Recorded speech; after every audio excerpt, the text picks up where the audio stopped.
All right, guys, this is episode 3 of our Podium series. This week, Jesse's back on, and he's doing top 3 specialty bars to use. So let's get to Jesse. Hello, everybody. My name is Jesse Bafano. I work with Justin Medeiros as his special strengths coach, co-coaching with Adam Neifer and the whole team. And today, for Podium Finishers, episode numero 3 to the bilingual. Is that correct? Yeah. We're going to talk about 3 specialty bars. If you're going to get specialty bars, which ones should you get and in which order? Do you need them? Not really. No. The same way that if you're doing CrossFit, do you need a C2 bike and a ski erg and a rower and a runner, et cetera, echo, all of those sort of things? No, you don't need those things to do CrossFit, but it does make it a lot more fun. And it does give you a lot more options. And that's the same thing is true with specialty bars. So are they a requirement? Of course not. Do they make life a lot more awesome inside the gym environment? Shit, yes, they do. So going from there, what specialty bars and why? So specialty bars, I mean, there's a couple key pieces. Everyone's going to think about specialty bars from what are they adding to your performance, which definitely is a large part of why to have specialty bars. But the other side, and the often not talked about or forgotten side, is the ability to reduce wear and tear on joints, as well as help athletes rehab. So if you're a coach watching this and you've got a gym, some of the things that we originally bought our first 2 specialty bars in this list for were to help a couple athletes who otherwise were unable to perform the movement at all. So for example, first bar on the list, safety squat. So safety squat is that big padded bar. It's got a horseshoe shape to it. It allows the athlete to move their hands from like a really wide position where they would be, or wherever they're going to be on a straight bar, to a much more comfortable position on the shoulders. And that was a big piece. We had an athlete maybe a dozen years ago who master's athlete, super arthritic shoulders, unable to rack front squat, back squat, overhead squat. None of these things were really an option. So if we want to continue to build, this broad spectrum strength and capacity, that being able to work heavy is definitely a component of that. And that caused us to order our first specialty bar, which is a safety squat.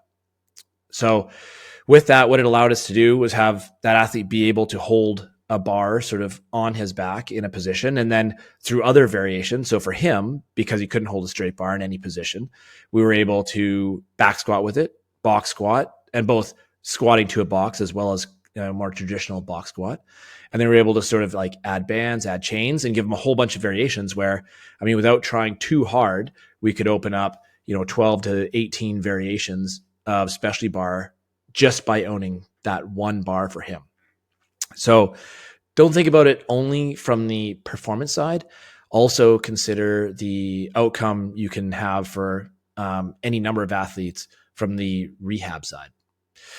Second to that piece is, I would say, for high volume athletes who are putting a ton of time in, especially CrossFitters, is we are loading those shoulders all the time. So we put our hands overhead often, and we're using them constantly, very often, day to day, for a lot of different training programs. And that opportunity to have a day where, if we're going to hit a low body heavy lift, that we could have those shoulders deload a bit as far as the torque on that joint by holding a straight bar, and have them be able to sort of like have a bit of reprieve and a little extended recovery from training, is a great option. And that's one of the reasons why we'd use it with someone like Justin.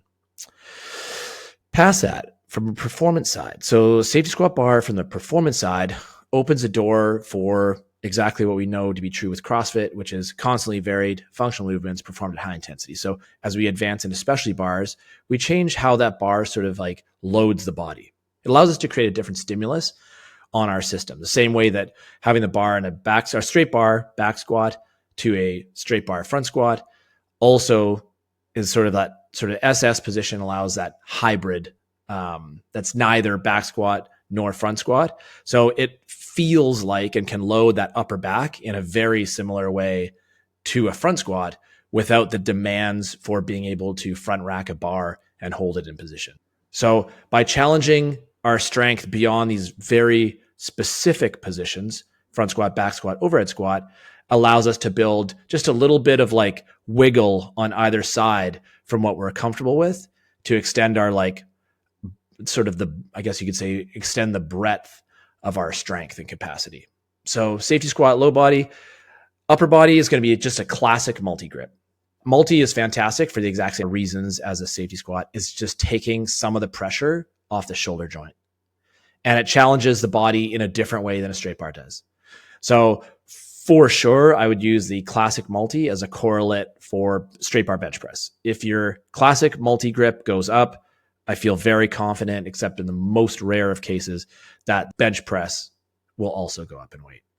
We've even had a ton of success with athletes who, for whatever reason, from their sport or just wear and tear, have to sort of take time off of like overhead pressing and working in that range. A multi is comfortable for them, and we end up switching into like a multi-grip bar cycle for, couple of weeks to a couple of months. It's very common when that's happened to have the athlete return to straight bar bench press or working overhead and have large PRs. So multi-grip can reduce a ton of wear on the shoulders just because of the change of that hand position and the change of the tracking for that elbow. Well, at the same time, can also be very challenging. Depending on which grip you get, you can also, like the closer those hands are, that multi-grip becomes extremely challenging. Even in the widest position on that straight multi is still quite narrow. It's just a challenging bar. It's just a challenging bar for athlete to use like that. Third and final bar. So this is where we start to get like, what can we use for both? So low body, SS, upper body, multi-grip, full sort of like upper and lower. It's going to be some kind of bow bar. So Rogue's got a buffalo bar.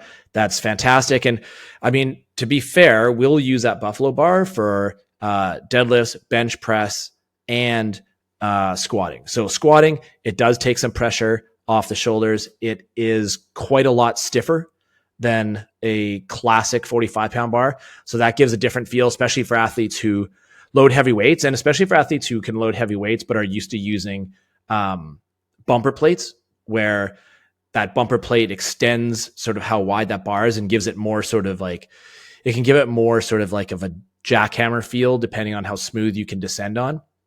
So if you're someone who's got a lot of plate rolling out to the end of a straight bar, that the feel of that same amount of plate loaded on a very stiff bar does have quite a different feel, and forces the athlete to work in sort of just a little bit of a different way. As far as bench press goes, those bars allow for an increased range of motion. So it's kind of setting up yourself for, instead of a straight bar, you've got now a deficit in that position, and that forces the athlete to have to really stretch into that bottom position and work a greater range of motion and be under load for a longer duration than they would be with a straight bar. And deadlift, believe it or not, I think we talked about this. Actually, it came up on one of Justin's videos where he talked about using the buffalo bar for deadlift, and it's so stiff and it's a larger diameter, and it really is like, even though it's reduced the range of motion a little bit, that depending if the athlete is average or tall in height, that this number often comes up to be less than their straight bar off the floor.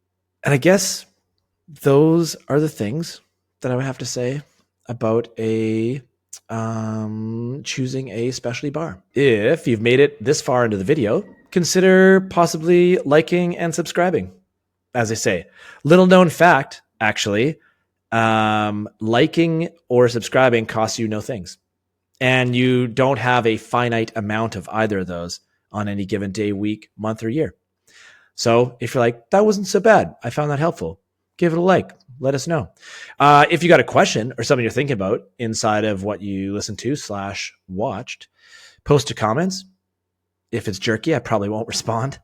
But if it's a good, we got a lot of good questions off that last one, and same thing on the Instagram. And it was like some good, smart questions in there. So that's super fun and really awesome. Past that, I'm a person too. You can find me on Instagram at Jesse Bufano. That's all things I think I've got. That's it.